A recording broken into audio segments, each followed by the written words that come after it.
Like this. Are any other countries that distorted? Is the UK actually the size of the USA?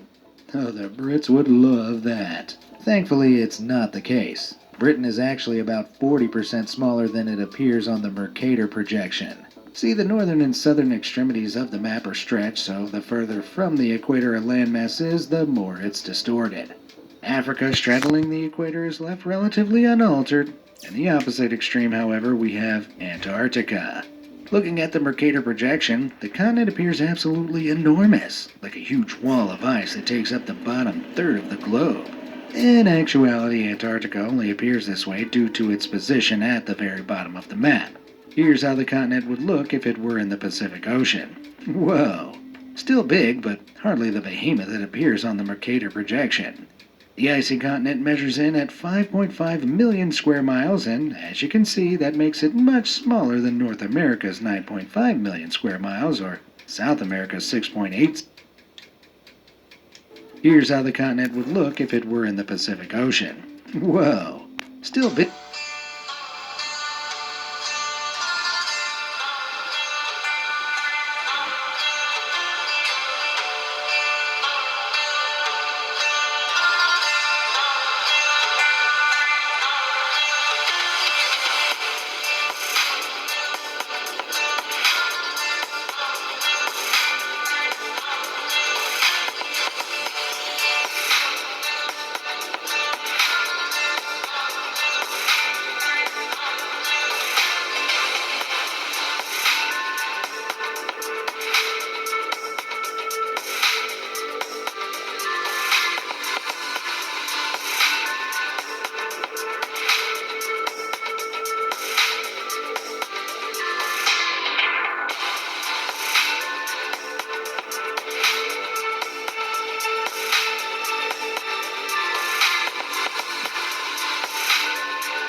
Yee. Welcome back, welcome back. Let's see what mystery we're going to jump into today. I got an idea. Well, a thought.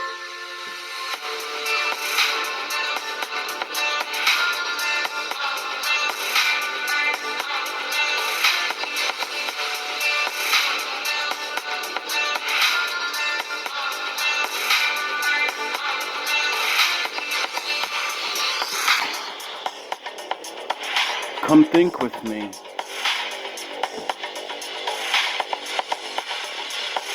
A lot of mysteries have been, a lot of things been said in the world. And I know I don't know.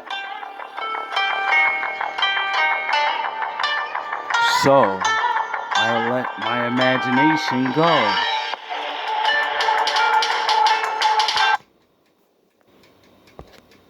This is the main reason why we should take the story of Atlantis more seriously. It's the date for the demise of Atlantis. I'm sure all of you know the legend of the sunken city, but did you know the story that we all know comes from Plato? He got the story from Solon, who came a few generations before Plato. Solon went to Egypt and learned the story of Atlantis from the Egyptian priests there. They told him Atlantis met its demise 9,000 years ago before their time. That was 600 BC. So from our perspective, this would be 11,600 years ago. Now, let's go back in time 11,600 years, checking the history of Earth's climate based on Greenland's ice core. And where do we land? On one of the biggest temperature increases, in other words, meltwater pulses in the history of our planet. Enigmatic mystery of all times.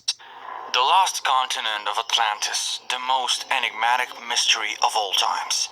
For centuries, the story of this mythical civilization has captivated the imagination of people around the world with tales of advanced technology, great wealth, and untold treasures waiting to be discovered.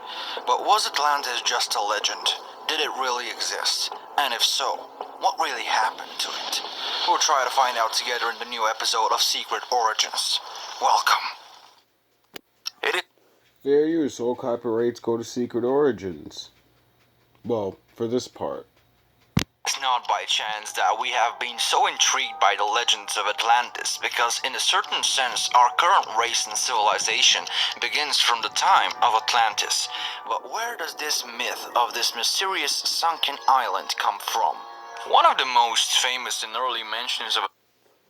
Okay, so it's a sunken island. Give me a second.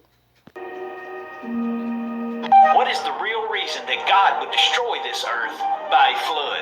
Check this out. First, we must go all the way back to the Garden of Eden when man sinned. In Genesis chapter 3, God prophesied that man would be redeemed and the seed of the woman would destroy Satan. So Satan come up with this big plan that he was going to destroy that bloodline.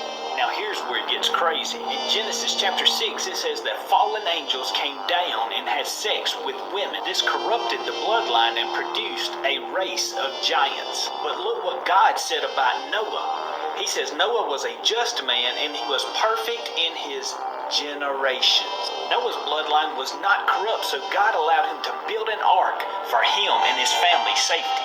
By doing this, God preserved a perfect bloodline where Jesus could come and redeem mankind. Hit that subscribe for more.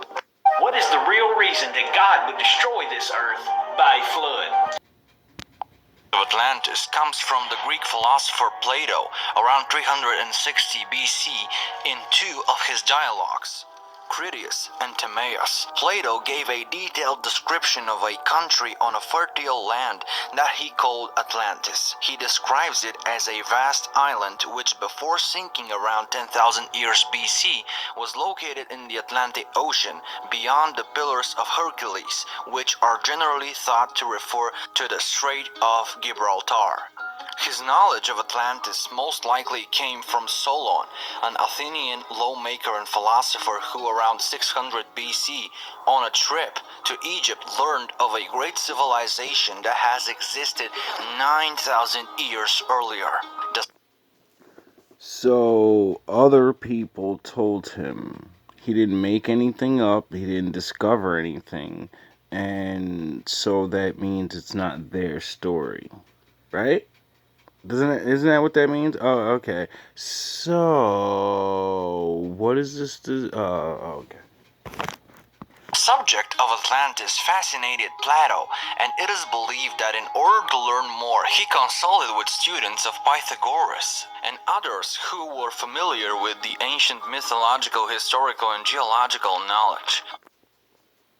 Okay, so he said they're telling him about the days of BC, before Christ.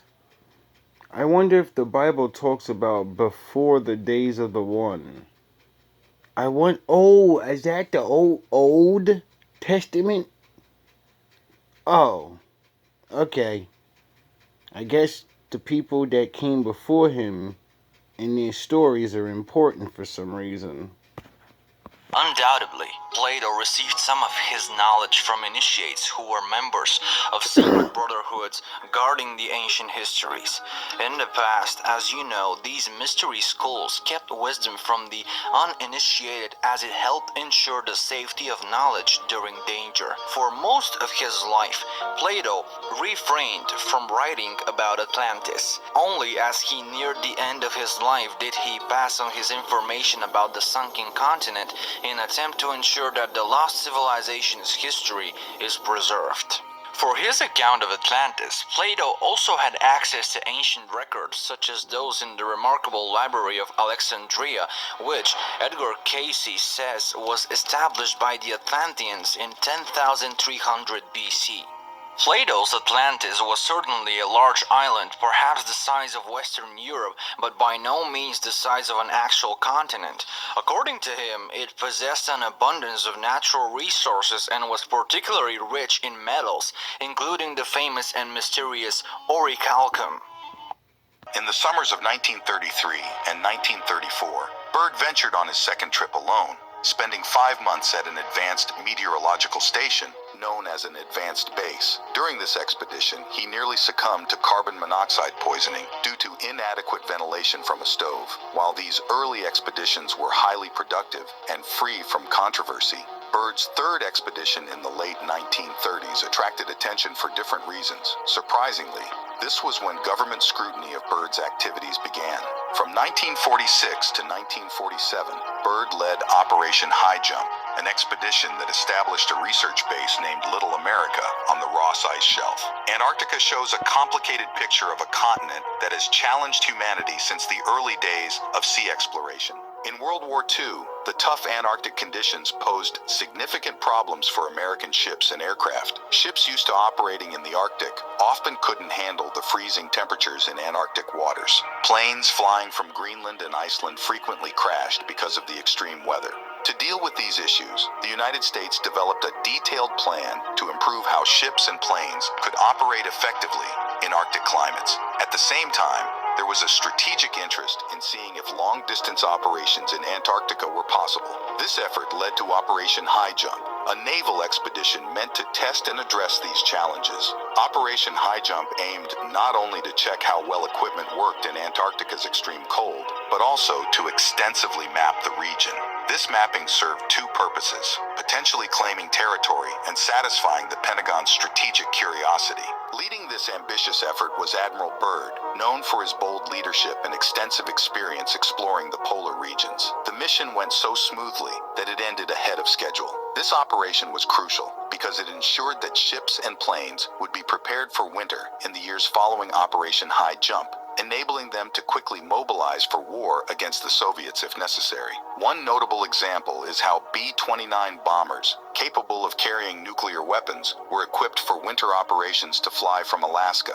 Up to this point, I've shared the official government account. However, this is where people began to raise questions. If it was merely a drill, why were 14 ships, 33 aircraft, and around 4,700 heavily armed men involved? Among them were 2 destroyer tankers, 2 heavily armed seaplanes, and an attack submarine, all fully stocked with the Navy's best weaponry. Such a massive deployment seemed excessive for a routine exercise. The scale was justified by the need to confront potential Nazi forces in Antarctica.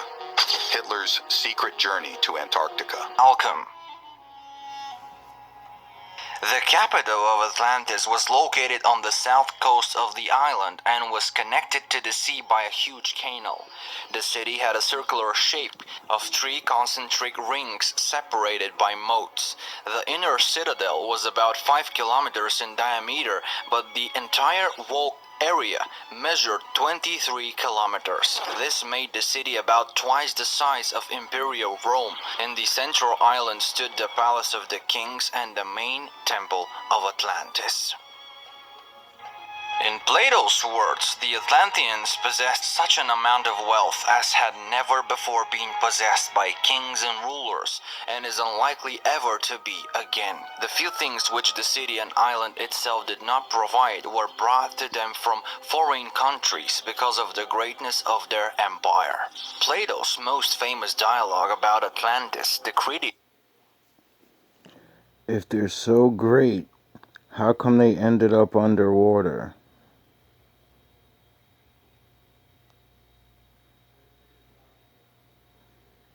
You see, when you're really, really broke, you got time to think about things. And when I heard the story of Atlantis, I always thought to myself, you hear many different stories, they make many different movies, all these different things, right? So you see all these things. And then you see what man can do. You know what we do, right? And we're getting good at shit, right? Now,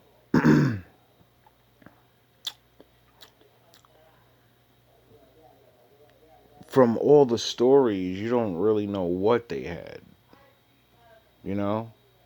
because advanced technology is so, the way they say, is so ahead of ours that we can't think of it or whatever, I guess. But I'm like, yo, bro, if men have been working on invisibility and force fields now, then you got to go 10,000 times past that. You get it? Anything we do, then you got to say they're going to do something 1,000 billion times better. Because the way everybody keeps souping shit up. And then you start thinking their story ends with them getting flooded.